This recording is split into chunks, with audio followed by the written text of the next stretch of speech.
Good morning, Monarch Oracle here. It is Monday, August the 8th, 2022. It is the Lion's Gate Day. Woohoo! Let me know what the energies are for you today. Go ahead and put it in the comments if you feel like it. I'd be very curious to know.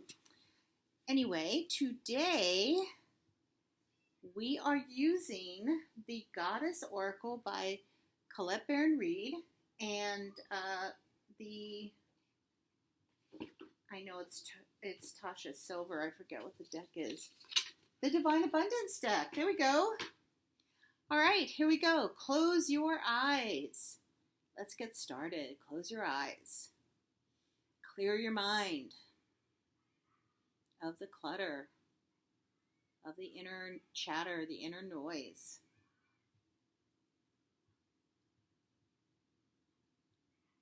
Think about a topic or a question that you would like answered today.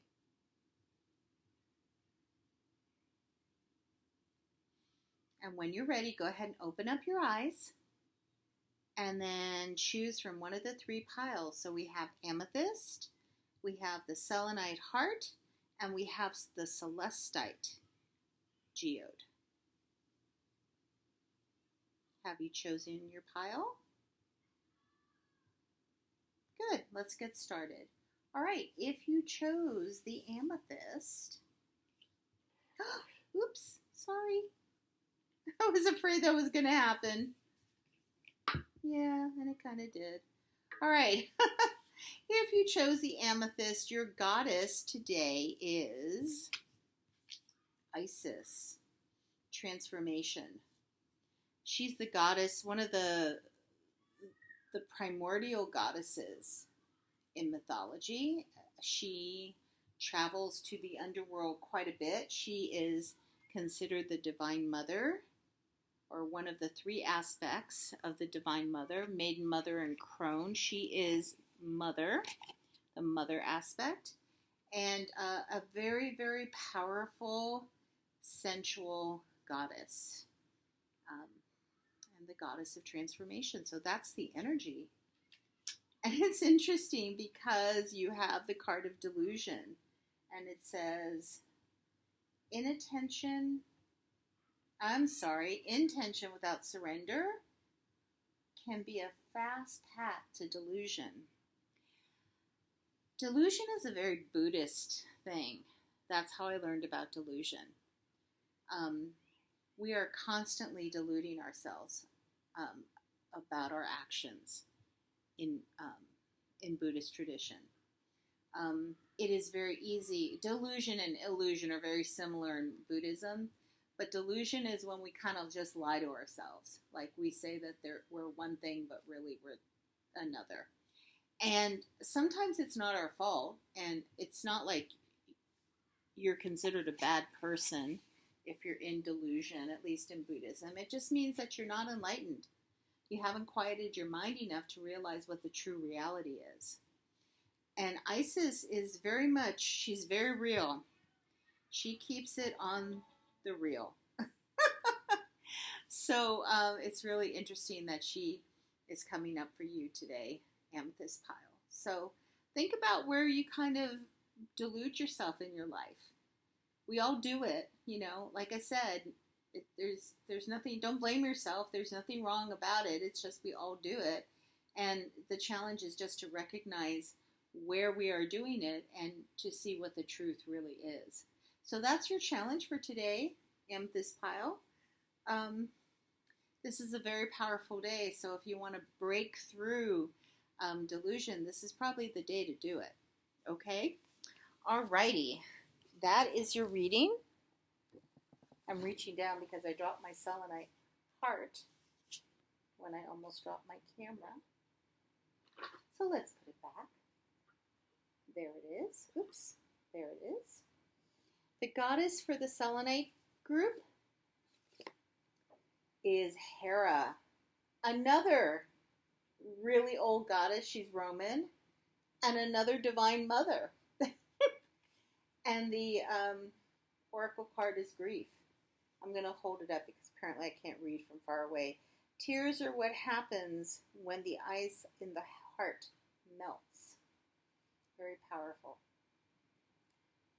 We don't really allow ourselves to have grief in our society. We just have to kind of gloss over it. And it's a big mistake that we do as a society because it's important to grieve. I'm grieving right now because I lost Luna. And even though it was a very peaceful transition for her, there's still a lot of grief attached to it. And I'm just allowing myself to have it. But let's get back to Hera. Hera is really tough. She's not a warm and fuzzy mother. She can be harsh, but she tells the truth. And I think the best way to describe Hera is like she's stern, but she's fair. You know, she will have your back. She's that kind of a mother. But, you know, on the day to day, she might not be the most pleasant person to be around. But when push comes to shove and you need her, she will be there for you. And so grief can kind of be like that too. Grief isn't pretty, you know, it's not gentle. It just kind of can come upon you in waves and kind of overtake you and kind of break your heart open. It's hard. It's tough. It can, and someone can say something that's just a little bit crass and the grief can start all over again. So I know that one of my neighbors who walks his dog right in front of my door every day said, "Oh, I heard about Luna. I heard she died. She was old, right?" And it took everything in me to keep it together. I mean, he didn't mean anything by the remark. He's just not the world's most sensitive person. I get that. He also didn't know Luna. He didn't know my relationship to Luna. But when he said that, it just broke my heart open again. It was just too much. It was just, you know, that moment, that day, where I was at, it was just.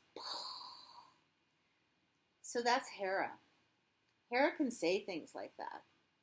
And she doesn't mean ill will by it, but she may not say the right thing at the right time, basically. And she may break your heart right wide open again if you're in grief. But remember, she's always got your back. She will always be there for you, no matter what. You just have to call upon her, and she'll be there. Okay, selenite pile? Alrighty, let's try not to knock the camera over for the last pile. I only have one pile left. Let's see if I can. Oh, there we go. I did it. Oh, sorry, guys. I am not going to edit this out. This is going to be live, and I'm trying to get my laptop to behave. There we go. All right, here we go. Last pile. The goddess is Oshun, and the message is outrageous openness. I'm going to read it. Dear love, open me to your will. Release me from my attachments. Surprise and delight me with your plan. You know what's needed, and I am open to receive. This is a great combo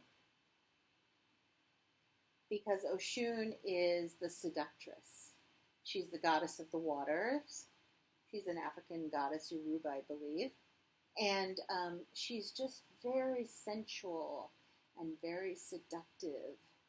And although she's Yoruba, I always think of,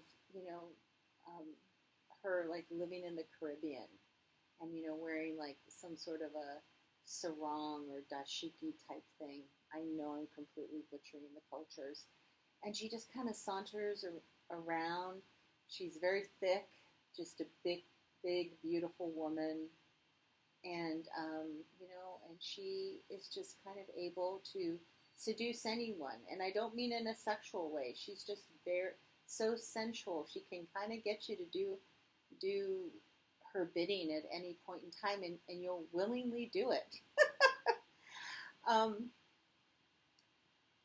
Think of a cross between like Lizzo, but Lizzo is a little bit more outrageous than Oshun would be.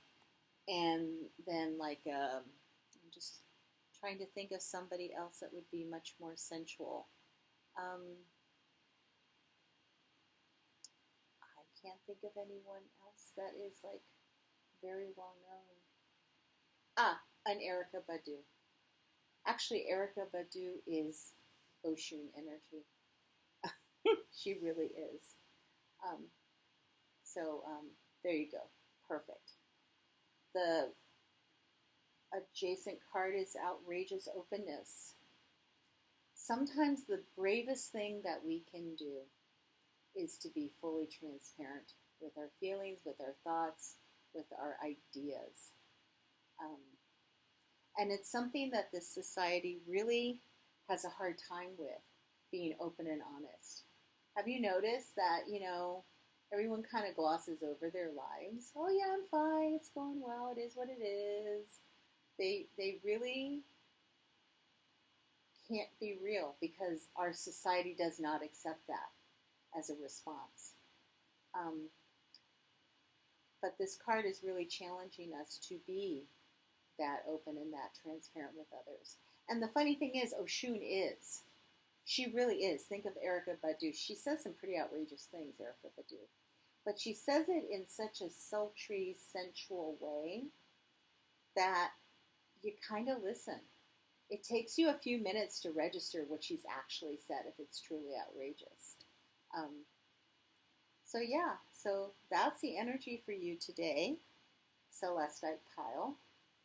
Like, um, focus in on the Oshun energy when you have something difficult that you need to say. That's your truth. You're speaking your truth, but it might be difficult for you to speak your truth, and it might be difficult for people to hear your truth. So kind of bathe your truth in some Oshun energy. Okay? That's my reading for today. Thank you for your patience and my clumsiness, and I will talk to you all tomorrow. Take care. Bye-bye.